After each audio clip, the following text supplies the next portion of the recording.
Well, obviously, we had them a little outmanned in the paint, so it made for an interesting game. I don't think we'll take 39 threes the rest of the year. At least I hope we don't. But I thought their game plan on the defensive end to press us, slow us down, make us take our time, bringing the ball up and then play zone, forced us to have to shoot too many perimeter shots. And I think the key to the game was our offensive rebounding, obviously, with the 25 and 30-second chance points. We had some guys had some games where had big games making shots early. Obviously, second half 3 for 17, not very good. So the key in the second half, especially, was our offensive rebounding. Defensively, just average today for us, and that's because we let them. I know they only shot 29% from the three, but they got too many off. We didn't. Our hands weren't active enough today. But they're smaller and faster than us, makes it tough. But we got a lot of things to work on still. A lot of things to work on. What were you happy with your team today?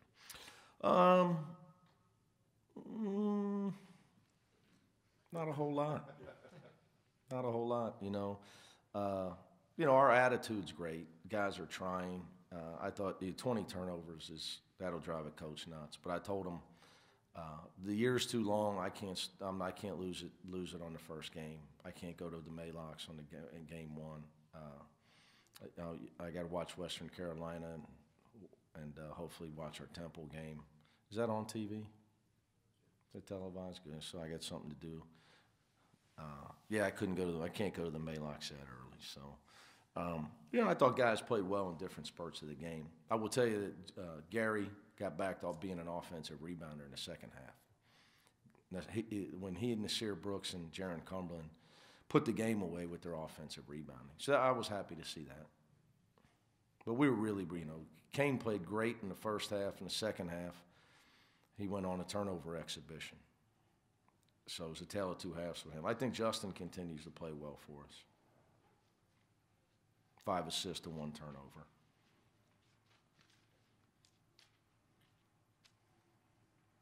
What do you think, Gresh? You got nothing to offer to this? There's a lot of people here. Come on, man.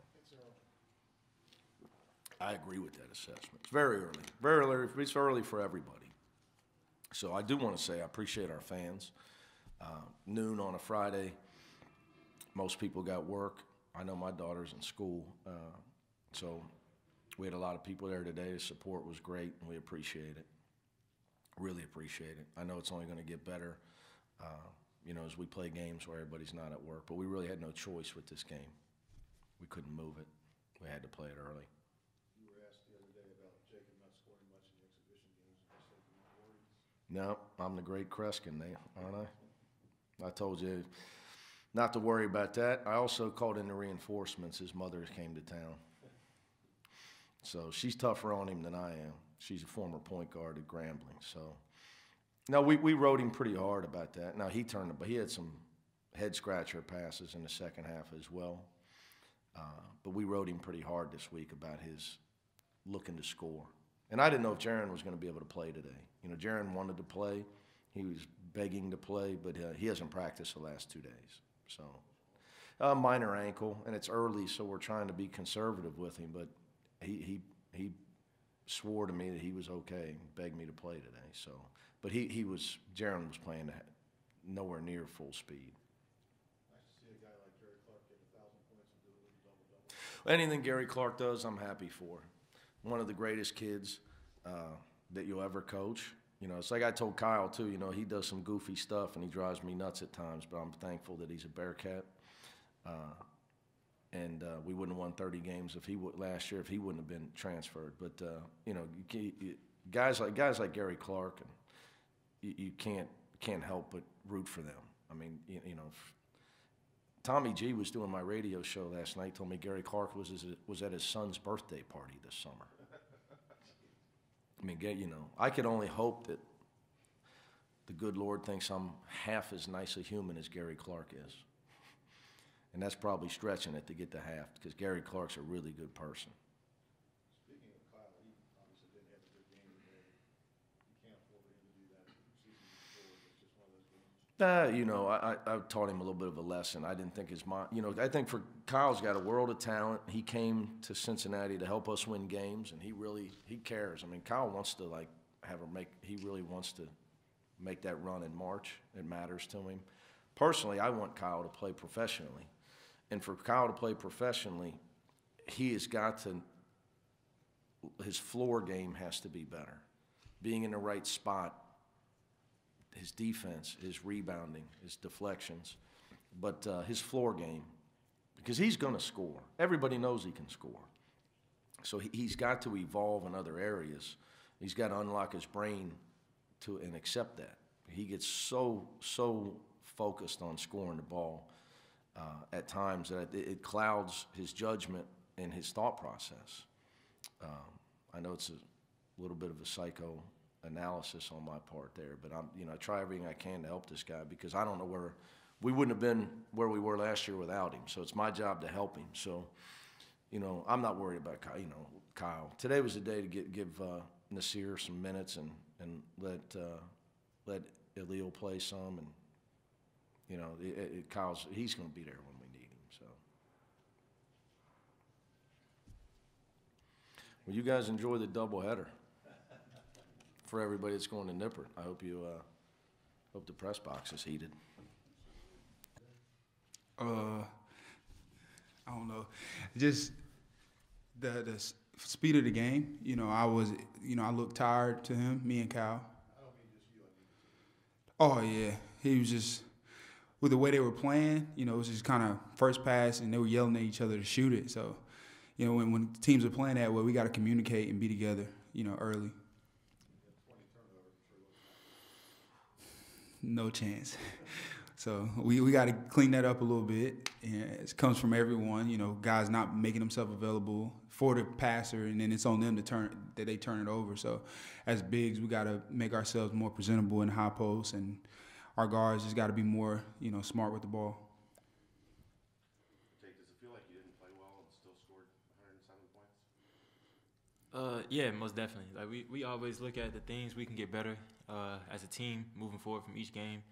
And this game, it was definitely our turnovers and the way we defended the three. We let them catch and shoot a little too much than what we really wanted to coming into the game, and we turned the ball over way too many times. I had 5, and I know I can't do that. You didn't score a lot in the 2 exhibition games. Mm-hmm. You just saving it up for when it really counted.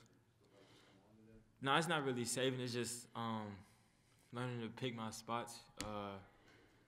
And also being aggressive, like not just looking for my shot, but helping create and being ready to catch and shoot when somebody creates for me. It's just looking to be hungry to score or make a play for my teammates. That's just all, being aggressive. Were you hungry to score today? Yeah, I was just hungry to score, making assists. It don't really matter. I forced some passes in there that led to 5 turnovers. I got to cut that down by a lot. You've seen how hard Justin has worked throughout the offseason to be a guy that can make an impact. Is that kind of rewarding to see him go out there and play like he has as a team? Yeah, definitely. When I was out this summer, when I had my surgery, I was watching a documentary on Isaiah Thomas, and I sent it to him, and I was like, "This is you. You are your little killer, and we need you to do that this year." So to see him out there performing the way he is, you know, he's just going to get better. You know,